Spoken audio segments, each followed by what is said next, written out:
Yo, what's up, y'all? This Combo Breaker 99 back on the fight front once again. Just want to do real quick breakdowns of the Wilder Fury undercard. Luis Ortiz versus Travis Kauffman, and Jarrett Hurd versus Jason Welborn. Now, I know both of these fights aren't really two big major fights. That's why I just want to do two quick breakdowns on them. If you want to hear some in-depth talk on it, you can go to my podcast with Boxing P. Just go to iTunes, Stitcher, Google Play, or SoundCloud, or thejabeffect.com. And subscribe to the Jab podcast, and you can hear the latest episode where we, kind of go in on Wilder Fury along with the rest of the fights on Saturday night. Looking at the undercard real quick, Luis Ortiz versus Travis Kauffman. I really feel like this is just another stay busy fight for Luis Ortiz. He's hoping to make a statement on this undercard, Wilder Fury undercard, so that he can get back in the ring with Wilder or Fury, whoever the winner is.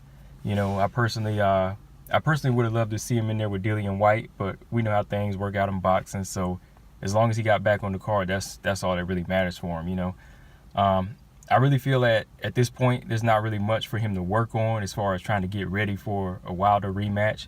I think this is just a stay active fight. For a guy who's 39, it's his best bet just to try to stay active because you got to remember before the knockout in the Wilder fight, he was outboxing Deontay, and once you go back and look, his skill to me is at the top of the heavyweight division.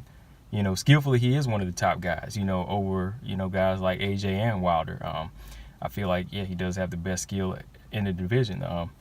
Travis Kauffman, he's a big guy. He's a lot younger than Ortiz, but I feel he's never really fought on this level before. But even though he is kind of heavy, he is slick and quick.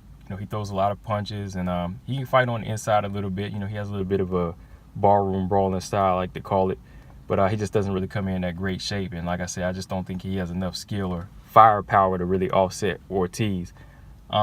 Ortiz, is really something the heavyweight division hasn't really seen before. He's a Cuban southpaw that almost boxes like a light heavyweight, and I think that his little quickness, his little counter style when he gets in the center of the ring, I think that'll give Kauffman a different look, as well as Ortiz's body work. So playing out, I'm really going with Ortiz by like a first half KO. I think Ortiz, like I said, has more tools. He's a lot more skilled. I think from the outside, Ortiz, he'll be the harder counter puncher, even though, like I said, Kauffman, he can be kind of slick. If Kauffman wants the insides, I think Ortiz has that too. He had the left uppercut, which is going to be trouble for him. So I think a lot of the early rounds, those hard shots from Ortiz are going to get the respect of Kauffman, and until finally, big left hand puts him down in like either 4 or 5, man. So that's my call on that one. But Jarrett Hurd, he's making his return in a tune-up against Jason Welborn. I think he's a tough British middleweight champion. He was a former British middleweight champion. I saw him off that rematch he fought with. His name is escaping me right now, but he was on the AJ Povetkin undercard. I think this is a solid fight for her to get back in the ring, get back in the thick of things and kind of test the surgery results out. We could definitely respect this because he does have bigger fights on his mind, Jamel Charlo. Hurd, he's a hard pressure fighter. He has a high punch output that could definitely give Welborn some problems, something he's never really seen before. I think Welborn is used to fighting from the outside at a slower pace.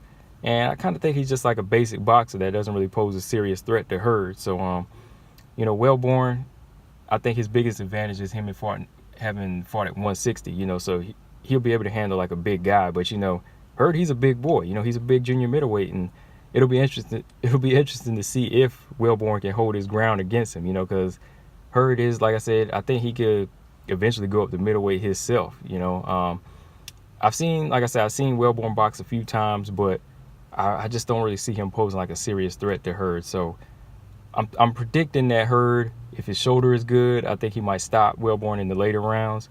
Maybe probably like 7, 8, or 9. I just feel Hurd's pressure and power shots, and Welborn, his average defense. Hurd's going to be able to mark him up early, kind of break him down, and then stop him around like either probably like 7 or 8, if not 9 or 10, man. I got to give Jason Welborn a little bit of credit. He does have a pretty decent chin. It's not too bad, but I think he'll be able to withstand some of Hurd's hard shots early. But it's gonna you know, he'll be able to break him down later on. But yeah, man, that's my call on the undercard here.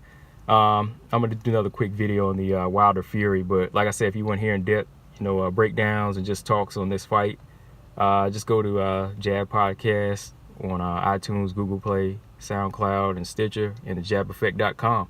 This Combo Breaker 99. Make sure y'all subscribe. Peace.